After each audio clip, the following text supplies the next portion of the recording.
Hey Spooky Reads fans. So let me introduce you to another Spooky Read fan here. This is Ghost in our Halloween oriented family. I'm sure it's not a surprise that our dog's name is Ghost. And we have another little guy down here named Pumpkin. Hey Pumpkin, come on. See, there's Pumpkin. Hey Pumpkin, who's a good boy. So now let's see if these guys will let me talk about books for a moment. So last night I made a video about Dr. Jekyll and Mr. Hyde and got to thinking about mad scientists. And you know, I love mad scientists. I really do. So it's probably no surprise that I stayed stuck in mad science for a moment and started thinking some more about Frankenstein. So Frankenstein is a different kind of mad scientist, I think. Like, a lot of mad science stories focus on obsession that then does something to the person inside.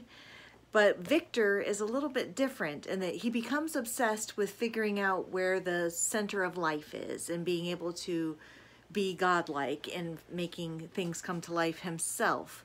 But then once he succeeds, he just falls apart, and it isn't a case like The Invisible Man or Dr. Jekyll and Mr. Hyde of experimenting on oneself.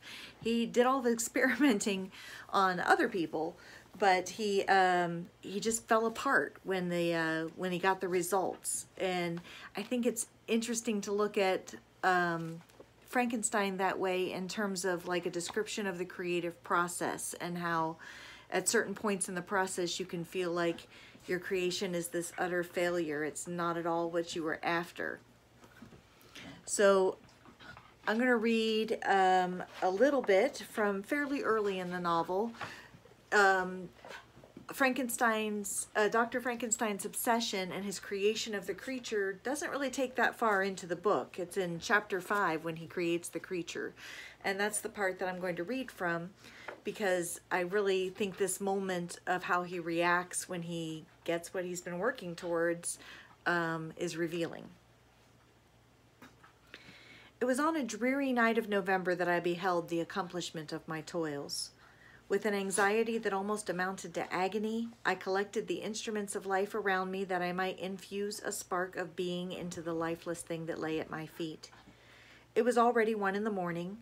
The rain pattered dismally against the panes, and my candle was nearly burnt out when by the glimmer of the half-extinguished light I saw the dull yellow eye of the creature open.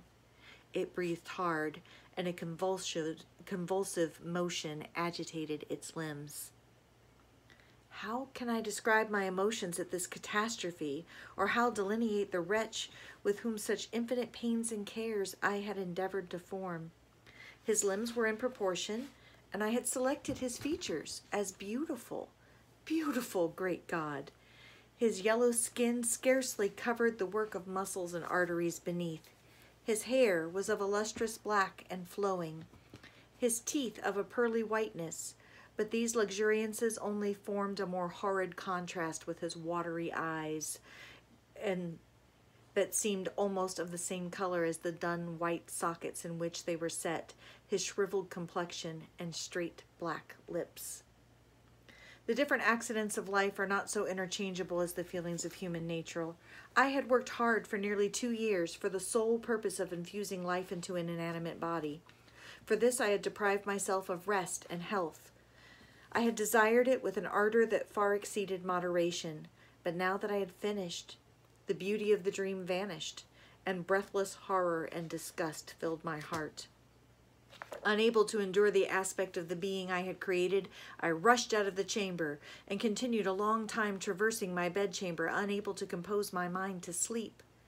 At length, lassitude succeeded to the tumult I had before endured.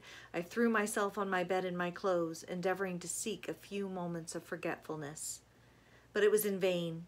I slept indeed, but I was disturbed by the wildest dreams. I thought I saw Elizabeth in the bloom of health, walking in the streets of Ingolstadt. Delighted and surprised, I embraced her, but as I imprinted the first kiss on her lips, they became livid with the hue of death. Her features appeared to change, and I thought I held the corpse of my dead mother in my arms. A shroud enveloped her form, and I saw the grave worms crawling in the folds of the flannel. I started from my sleep with horror. A cold dew covered my forehead, my teeth chattered, and every limb became convulsed, when by the dim and yellow light of the moon, as it forced its way through the window shutters, I beheld the wretch, the miserable monster I had created. He held up the curtain of the bed, and his eyes, if eyes they may be called, were fixed on me. His jaws opened, and he muttered some inarticulate sounds, while a grin wrinkled his cheeks. He might have spoken, but I did not hear.